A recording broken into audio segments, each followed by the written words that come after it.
Hey guys, Mr. Klein here, and I am in the middle of a cane field outside of Franklin, Louisiana. It's actually the site of the Battle of Irish Bend in April 1863. This is actually the second in a series on the Bayou Teche campaign of the United States Civil War in the spring of 1863. So if you missed the first episode, which talked about the Battle of Fort Bislin down the road in Patterson, go ahead and I'm going to review it here. Now, if you already saw the first episode and you want to skip to the next part, go ahead and go to this time mark. In 1863, the Union Army led by General Nathaniel Banks crossed the Atchafalaya Basin with 15 to 18,000 soldiers out to take on the Teche region, which is full of sugar and cotton that they wanted to capture and take away from the Confederacy. Facing him was General Richard Taylor, who was the son of former President Zachary Taylor. He had about 4,000 Confederate soldiers. They met at the Battle of Fort Bislin. Over 2 days, the Union wasn't able to capture the fort, but instead, with the threat of encirclement, the Confederate forces fell back over here, which is where the story begins. While the Battle of Fort Bislin was taking place, General Quever Grover and his force was sailing through the swamps and bayous to land behind the Confederate lines. The flotilla consisted of 4 gunboats as well as several transports and barges. During the battle, Taylor dispatched some of his cavalry to spots along the bayou to look for Grover's force. The Texas cavalry about 4 miles north of Bislin reported that they observed the flotilla passing by, and this was confirmed to General Taylor the need to abandon Fort Bislin in order to save his troops. Now, after wasting much of the afternoon of the 12th trying to get the gunboat Arizona floating after running aground,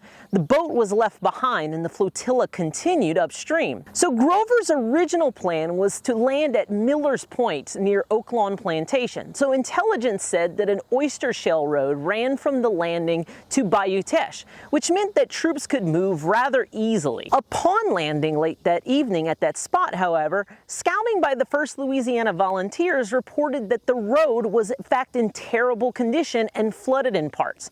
So what this meant was that they needed to find a better spot in order to land, in order to unload their guns and horses and everything else. Overnight, the boat sailed 6 more miles upstream before making a landing right here by the modern Mayette Point landing site. Scouting this time by the 6th New York Infantry reported that the road from here to Bayou Teche was actually in good condition and unloading began. Earlier in the morning, as men were coming ashore, elements of the 2nd Louisiana Cavalry surprised the men and counterattacked by skirmishing. However, the skirmishers soon received a lot of Union reinforcements, and as a result, they withdrew. In the process, they tried to get to the 2 bridges across the Teche and set fire to them in order to burn them down. However, they were unsuccessful, and the Union forces were actually able to seize them before they completely burned to the ground. And it wasn't until 6 p.m. that everyone was ashore and ready to march, and from there they made the short march all the way to the bayou, where they camped for the evening at Oaklawn Plantation. Throughout the day, Grover could have simply seized the road running from Franklin to New Iberia by pushing infantry forward as they landed. However, in his official report, Grover explained, quote, "Soon after reports from the front led me to believe that the enemy was in stronger force than had been at first anticipated, as it was not my intention to expose a large force to the view of the enemy until the whole division was in readiness to cut its connection with our point of landing." Close quote. So this exposes 2 problems Union commanders had throughout this entire campaign. So the first one was that they really didn't have a true idea of the strength of the Confederate forces actually facing them. Also, they constantly overestimated the number of rebels facing them. The other issue was that they were extremely slow in their decision making, with the result being that General Taylor was able to take the initiative at every turn and make the Union forces fight him on his terms, something that is really vital for a smaller force to have while trying to withdraw in an orderly fashion without being encircled. So while Grover and his men settled down for the evening, General Richard Taylor had a crisis on his hands. From the south, General Banks' force of 12,000 men were coming up the bayou, and in the north, General Grover possibly blocked his only way of escape. During the night, Taylor received good news. The 12th Louisiana Infantry Battalion stationed at Avery Island had just arrived in the area, providing vital reinforcements. This meant that the path to New Iberia was still open, meaning that if Taylor used his force of cavalrymen and guns along with the 12th Louisiana Battalion as a screen, Mouton's force force from Fort Bisland could actually be able to get away. As the last of the rebels left Fort Bisland, Taylor rode his horse through Franklin, getting his men up and out to the woods north of town. They set up in the woods across from the Union encampment and waited for General Grover to make his move. Grover ordered his men forward at dawn with the intent of meeting General Nathaniel Banks in Franklin. And after a 2-mile march down this road behind me here, his skirmishers were caught by surprise by Taylor's forces, who opened fire on them, bringing the Union advance to a screeching halt. Now, it's important to understand why Taylor actually chose this exact spot to fight. He was heavily outnumbered, but like at Fort Bisland, he chose the terrain really well and used it to his advantage. On his left bank is Bayou Yoakley, which actually a part of the old swamp remains right behind me. And on the right was Bayou Teche, which blocked Grover's ability to maneuver. His entire force was on this side of the bayou, so any attempt by Grover to get around this area would mean his troops would have to fall back, cross a bridge, and then move forward in the flanking maneuver. Also, choosing to attack from the woods meant that despite wearing gray uniforms, Taylor's troops could not be seen by the Union advance until they were well within firing range. All in all, it was about as perfect as you could set up a battlefield to cover a withdrawal. Once they came under fire, the Union skirmishers closed to about 100 yards and then dove into a shallow ditch where they returned fire as Grover's force moved into position. Now, this put immense pressure on the Texas cavalry holding the edge of the swamp right here. In the firefight, their commander, Colonel Riley, was mortally wounded. Upon seeing his left side on the verge of collapse, even after reinforcements from Franklin arrived to support this left flank, Taylor ordered his men to charge the Union line. The 159th New York Regiment was caught in the open, and having never really seen combat before, they fell back in a panic, causing the 26th Maine and the 25th Connecticut Regiments to flee as well. This gap was quickly plugged by Brigadier General William Dwight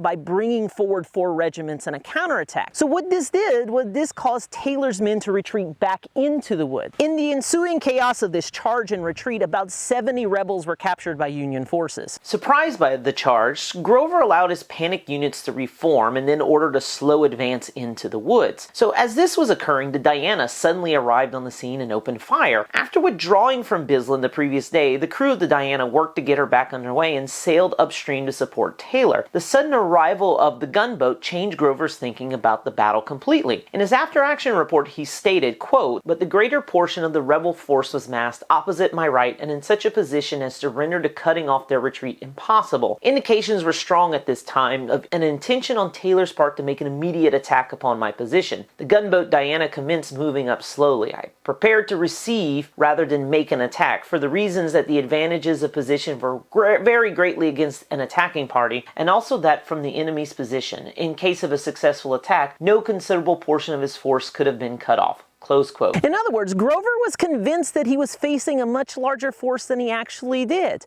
and they were preparing an assault on the Union position to force a retreat. This thinking guaranteed the escape of General Mouton's force from Bisland, because in between Taylor's charge at 7:30 a.m. and the arrival of the Diana, the Confederate column actually passed behind the battle along a side road Grover did not know existed because, well, he never scouted out the area upon landing. Funnily enough, as the last of the Confederate column was leaving Franklin, the advance units of Banks' force were actually entering the south part of town. With all of his objectives complete, General Taylor began a withdrawal from the battlefield at about 9:30 a.m. The Diana began a duel with Grover's artillery until Taylor had evacuated the area. So once this happened, the gunboat was run aground, set on fire, and its crew got off and attempted to escape. By 2 that afternoon, Grover mustered enough courage to send his men forward into the woods and not far down the modern Irish Bend Road, which is actually right behind me. Probably in this region, he met Brigadier General William Emery's forces coming to meet him. With this, the Battle of the Irish Bend ended, with 353 Union men wounded and killed, while Taylor, of course, didn't submit a casualty report. Union sources state that there were 21 Confederate men found dead on the battlefield, including Colonel Morris of the Texas Cavalry. So while in the strictest sense of the term, the Battle of Irish Bend was a Union victory as the Confederate force withdrew from the field of battle, battle, in terms of the wider scheme of things, it was a massive Union failure for the operation. The official history of 19 Corps tries to excuse Grover's blunder. You see, it blames General Banks instead for sending Grover with too large of a force, and the fact that General Grover had no knowledge of the area as that he was marching into. General Grover, quote, chose to obey the clearly expressed orders of those set over him, rather than to follow the illusory inspirations of the will-o'-the-wisp, commonly mistaken for genius, close quote. Yes, Grover couldn't be blamed, he was simply following orders. On the other hand, Professor John D. Winters of LSU in his book, The Civil War in Louisiana, puts it this way, and I'm quoting him here. Quote, the painful truth then dawned. Grover realized that he, with over 5,000 troops and vastly superior artillery, had been held at bay by barely 1,000 men, while Taylor's main force had escaped. His overcaution had even allowed the rear guard to withdraw. The muddling Grover had failed to land his men high enough above Taylor, and finally, he allowed the Confederates to slip through the only hole in the area, close quote. To make matters worse, the bridge across the Teche that aided the rebels' escape was burned, requiring a day to rebuild it. So without any ability to pursue them, General Banks ordered his men to make camp and rest for the night. This has been an episode of Battlefield Louisiana, a series of videos that helps to explain the people, places, and events that shaped Louisiana's military history. This is the second of 3 videos on the spring 1863 Bayou Teche campaign in South Louisiana. In our next video, the last video in the series, we're going to talk about the conclusion of the campaign, because as I'm leaving you on a cliffhanger, General Taylor is trying to escape the clutches of General Nathaniel Banks' 19 Corps. And in that video, we're going to talk about whether Banks will actually speed up to catch him. Spoilers, he won't. Will there be another battle? Spoilers, a little one. And more importantly, one big issue I haven't talked about yet in this series, which is, of course, the whole issue of Union soldiers emancipating enslaved African Americans. So be sure to come back for that video. I hope you liked the video. If you like more content like this, please click the subscribe button as well as the bell icon to get more notifications. If you got any questions, please put them in the comments below, and fingers crossed that the next video won't take 5 months for me to produce. So there you go. As always, if you have any questions, again, put them down in the comments below, and thanks for watching.